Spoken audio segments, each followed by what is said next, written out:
in countries that show in Africa or in Asia, they don't have that culture, and maybe those products haven't reached Africa. So I think also the governments have to, enhance these initiatives in order to manage their population and also. Keean Bexte for Rebel News here in Madrid, Spain at Climate Alarmist Ground Zero. This is the conference that the United Nations holds annually to sell their sustainability goals. Now, you may not know what those are. It's 17 ideas that on the surface sound great. I'll read off a few. Zero hunger, no poverty, good health and well-being. Well, this sounds awesome. Gender equality, industry, innovation and infrastructure, sustainable cities and communities. But when you dive deep into what these are, which frankly none of the journalists here are doing, when you dive deep and actually ask questions about these goals, well, boy, does it get insidious real quick. I was touring this facility, this fairground, when someone offered me a tour of this billboard of sustainability goals. Listen to this. So the contraceptive medicine, delivering that to people, how does that fix climate change? Does it reduce population, really? Is that priority? There will be less population, so in this way we will contaminate, we will pollute less the atmosphere and the environment. So I think if we're less people, we can manage in a better way.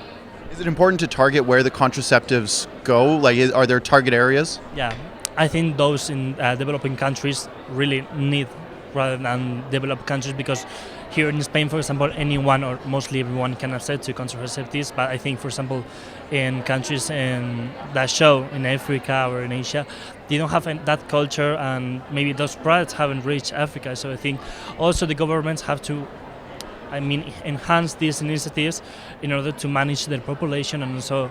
You mentioned it was a culture thing. Some of them don't want to take it. Yeah. How do the governments make sure that the citizens are taking contraceptives? Well, I think it depends on the culture mostly, also in religion. But I think nowadays there's something like cosmopolitanism and these kind of ideas that go farther than culture and these kind of things. I don't have to be like logic in this way. I understand the UN actually has branches that try and deliver these contraceptives. Should they be looking more towards enforcement so that folks actually take it? Yeah, I think so.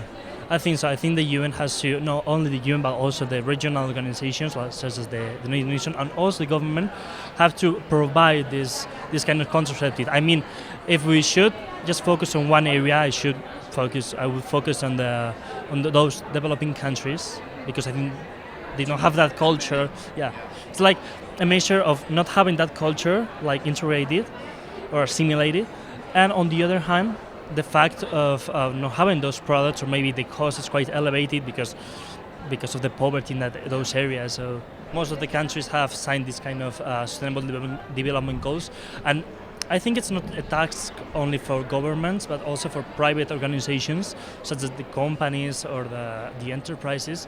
And I think that at the end, like eventually, the citizens are the ones who have to put them into to make them work. No, I mean, the governments are elected by the people, so we are the ones who have to be conscientious and to know what's happening right now. You heard it as well as I did.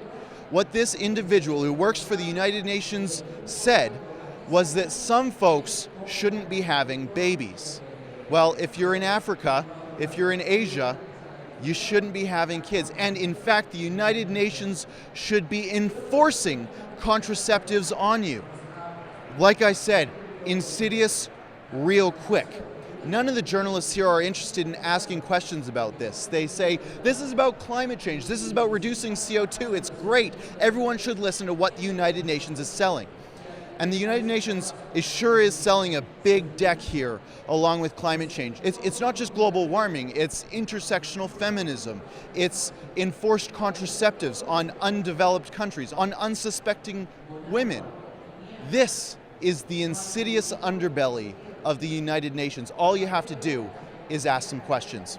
For Rebel News in Madrid, Spain, I'm Keean Bexte. Thanks so much for watching our coverage here. Go to Rebel UN to see everything that we've been doing here in Spain, and if you want to pitch in a few bucks to help us with our coverage, it would go a long ways.